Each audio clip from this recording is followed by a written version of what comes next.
guys, what's up? It's Paige, and I meant to do my Asian readathon / May wrap up before this, but just it didn't work out.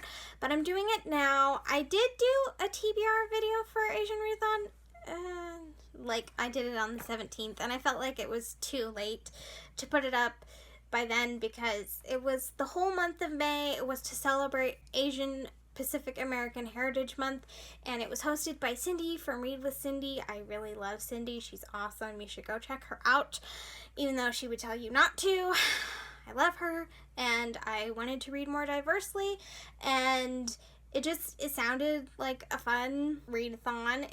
There was only 5 challenges, so it wasn't hard. And the 5th challenge was to read 1,000 Beginnings and Endings by Ellen O. Well, it was an anthology, so there were other authors in it as well. I tried to interlibrary loan it, and that just fell through, I guess. I don't know what happened, really. And I did recommend it on Overdrive, but they did not give it to me, so yeah. So I didn't do that, but I did everything else. There was a twist, and it was to read a different Asian ethnicity for each challenge that you complete, even if you double up. So I doubled up on 2 and 4, and I made sure to read a different Asian ethnicity for each challenge that I did complete. So the first challenge was to read just a book by any Asian author, and I read Pride and Prejudice and Other Flavors by Sonali Dev. I saw the Wicked Wallflower Club ladies had it, and I'm like, I want it.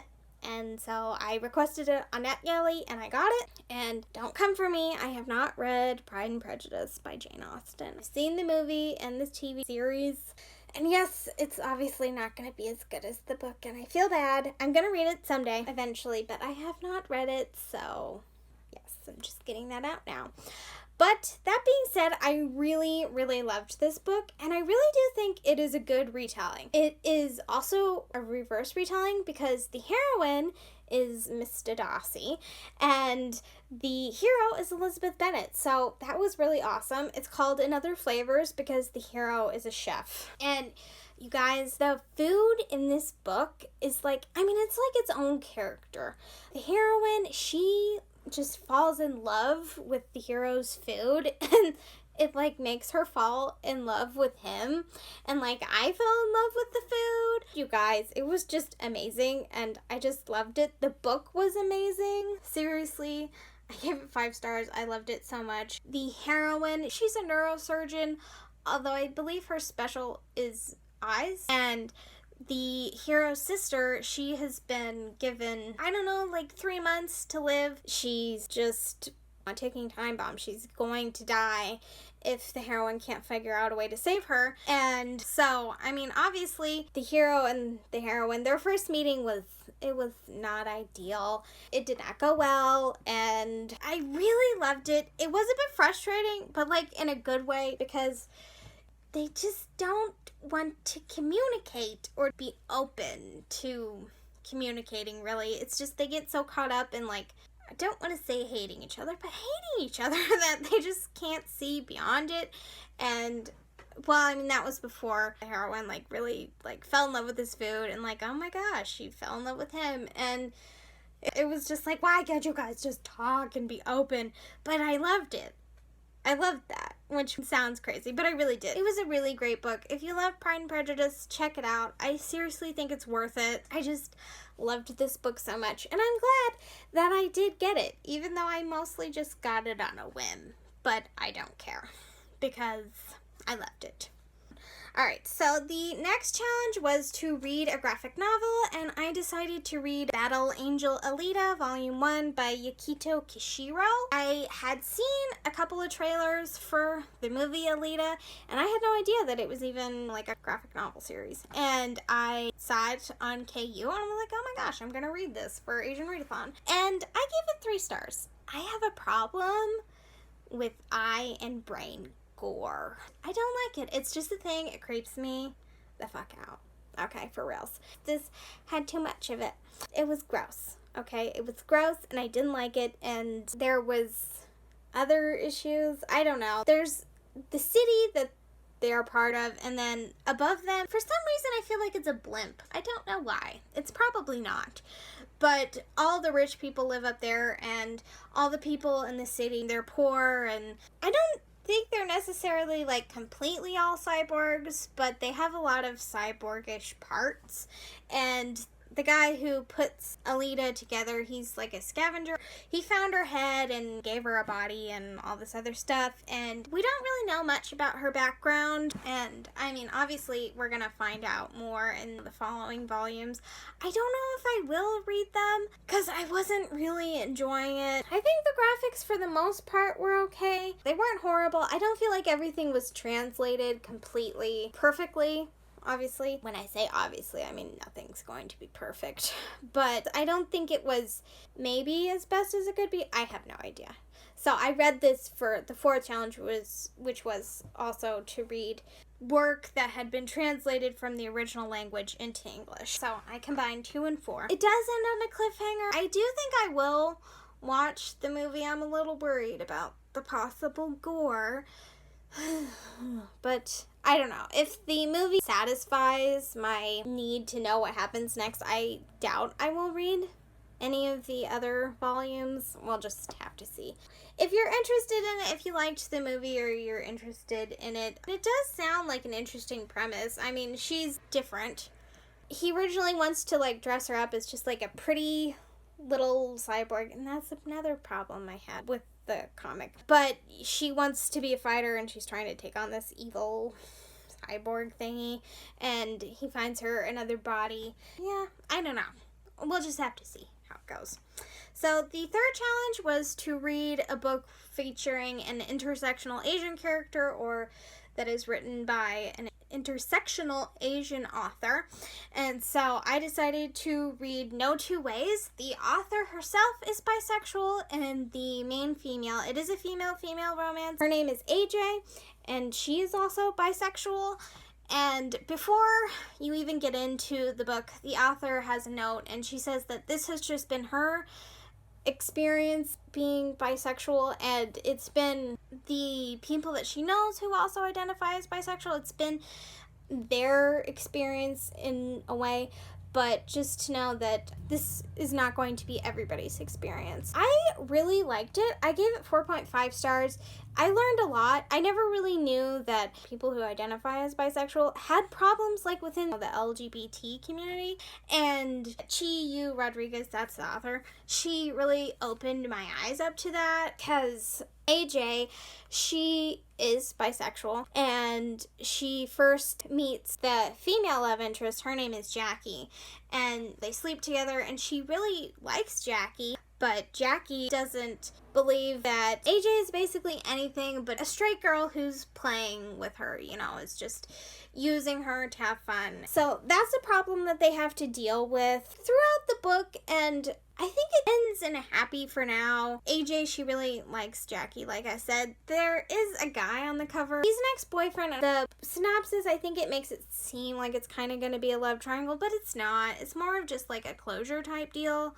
And so if you're worried about a possible love triangle, don't, because it's nothing. And so AJ and Jackie are trying to navigate the waters and everything, and I really liked it. I learned a lot, and I'd definitely be interested in reading Chi Yu Rodriguez again. So all of those books met all of the challenges, and these were just some other Asian authors that I read for Asian Readathon. I read Milk and Honey by Ruby Carr, and I read The Sun and Her Flowers in April, and I went to see if my Verdrive library had Milk and Honey, and they did, so I just checked it out.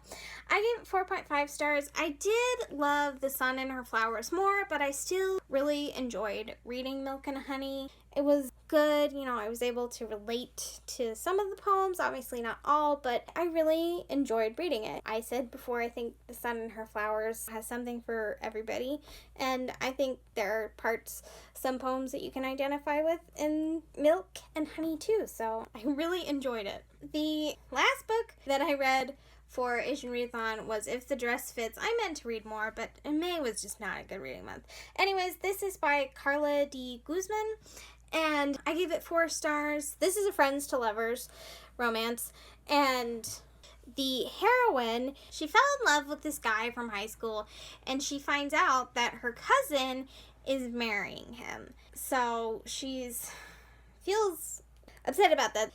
it's not like she's trying to get him back, but what happens is, well, her aunts think that she's dating her best friend. It's kind of like a fake dating type thing. It was sweet and funny, and I loved them. The hero, he was such a great guy. The heroine is plus sized, and certain people in her family, they want her to lose weight and be thin and all that, but she loves the way she is, and the hero really loves the way she is. And it was a really good book, and I really enjoyed it. I do definitely want to pick up something from Carla again. I just enjoyed reading it. Okay, so those were all the books that I read for Asian Readathon. The last day, I was going to read something. Well, I thought I should read something, but I didn't because I'm a freak.